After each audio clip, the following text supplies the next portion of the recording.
Bonjour à tous, aujourd'hui nous allons parler de pourcentage. Un pourcentage permet d'apprécier une quantité en la comparant proportionnellement à un échantillon de référence qui est toujours le même. Cet échantillon est fixé à 100. Si l'on prend l'exemple d'une pizza coupée en 8 parts, la valeur de référence est ici 8.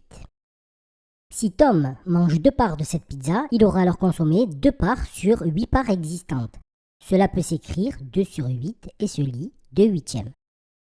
Si l'on ramène cette situation de partage à un pourcentage, cela pourra se faire grâce à une relation de proportionnalité. À gauche se trouve la pizza coupée en 8 parts. À droite se trouve la même pizza coupée en 100 parts. À gauche, Tom a mangé 2 parts sur les 8 parts coupées. Il a donc mangé 2 huitièmes de la pizza. Pour savoir à combien de parts correspondrait cette distribution sur la même pizza coupée en 100 parts, je dois établir une relation de proportionnalité entre ces deux pizzas. Je passe donc d'une pizza coupée en 8 parts à une pizza coupée en 100 parts. Je vais établir une règle de 3 et appliquer un produit en croix pour trouver quelle est la quantité de parts de pizza mangée par Tom s'il avait eu une pizza coupée en 100 parts. Le calcul nous donne donc 2 multiplié par 100 et le tout divisé par 8, ce qui nous donne 25.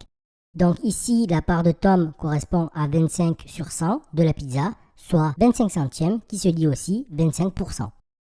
En fonction de l'énoncé de notre problème, la valeur que l'on vient de trouver, grâce à ce produit en croix, peut être enlevée ou rajoutée à un nombre initial qui peut être un prix, une masse, une longueur ou toute autre grandeur ou mesure. Lorsqu'on retire la valeur trouvée à ce nombre initial, on parle de réduction avec par exemple moins 20%. Lorsqu'on rajoute en revanche la valeur trouvée à ce nombre initial, on parle d'augmentation avec par exemple plus 30%. Voilà, c'est tout pour cette vidéo explicative et à bientôt pour un nouveau sujet.